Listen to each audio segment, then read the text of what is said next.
Hello again, word lovers, and in this installment we're looking at the names of flowers. There are various categories here. There are words which haven't changed, such as crocus, which we get from Greek, and saffron, which comes all the way via Arabic from Sanskrit. There are many words with religious meanings. Marigold, for example. Mary plus gold, meaning the Virgin Mary. Rosemary is another one. Snowdrops were formerly known as Our Lady's bells. Other such flowers would be the forget-me-not, the hellebore, and holly, thought to be the thorns of Jesus' crown, although the word comes simply from Old English words meaning dwelling by the clearing by the hollow, the holle, or possibly hollow-eyed. Another source of names is the discoverer of the flower. Michel Bégon was the governor of Santo Domingo. He gave his name to the begonia. Louis Bougainville was a French navigator. Bougainvillea is his contribution to the flower name world. Camellias are named after missionary and botanist George Joseph Camel, etc., etc. In medieval times, flowers were known to have certain properties, so those are conserved in some names. The pansy, for example, is from the French penser, meaning a thought. Even today in modern Spanish, it's pensamiento. The pensare part of thinking, considering in Latin, is a figurative way of saying pendere, to hang upon.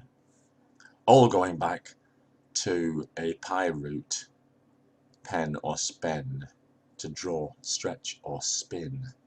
The dandelion has diuretic properties, not reflected in the English name, which is from the French tooth of a lion, but certainly in the French name pissenlit, which means piss in the bed. Some of the meanings are directly guessable. Daisy is from day's eye, as it opens in the morning and shuts at dusk. But does the word day come from the PIE root ag, meaning day, or is it possibly deg, meaning to burn, whereas I we're more familiar with. We saw it in the word window, tracing back to the PIE root aqua, to see. More guessable ones, the foxglove, Fingerhut in German, a thimble, but nobody knows where the fox part came in. Buttercup does look like a cup of butter. Cuppa was a larger thing in Latin, a cask or a barrel. Cognate with Sanskrit kupa, meaning a hollow or a pit or a cave. In Greek it was a gap or a hole, and in Old Norse a ship's hull. This word hufr came into English as hif, meaning a hive, as in a beehive. The original loanword cup is possibly not even Indo-European. In any case, buttirum, Latin, plus cuppa gives us buttercup. The orchid is from the Greek word for testicle, due to the shape of the root. And again, we've seen another testicle shape before in the avocado, the ahuacatl, Aztec word for testicle. In the case of the avocado, it was due to the supposed aphrodisiac property. We can also unpick hydrangea. Hydro is water, angaeon is a barrel, possibly because the bush needs a lot of water. Now the hydrangea has another name, invented by a French botanist, Monsieur Commerçant, who called it hortensia, possibly because of his link with Hortense de Nassau, possibly just because it's kind of like a Latin meaning of from the garden, l'hort, as they still call the extensive gardens in Valencia today. Poppy is from Papua, vulgar Latin, possibly meaning to swell. Rhododendron is a bush of roses. Dendron is tree.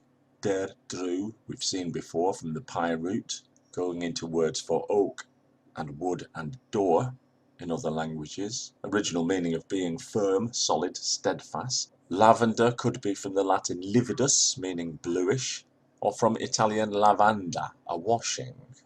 That would be the Latin lavare, to wash, coming from a PIE root, to wash. And presumably the connection here is that it was used to scent washed fabrics. Heather, originally a Celtic word, possibly. Hadre in Old English or Scottish. Iris is the Greek word for a rainbow, but we reach our uncertain origin dead end here, though it's traditionally been connected with way as the pi root, to bend, to turn, to twist. Gladiolus has some interesting connections. The gladiator, as we know, is a Roman swordsman because of his gladius, which is his sword. This is also the root of the word glade, another of the words that the Romans possibly took from Gaulish.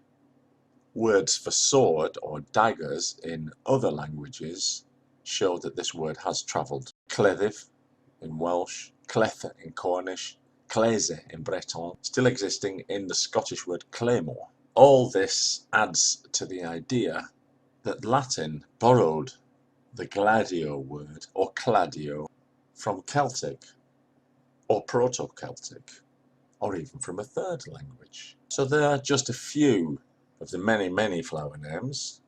We've dipped our toe into the waters to see more or less the main areas where they get their names from.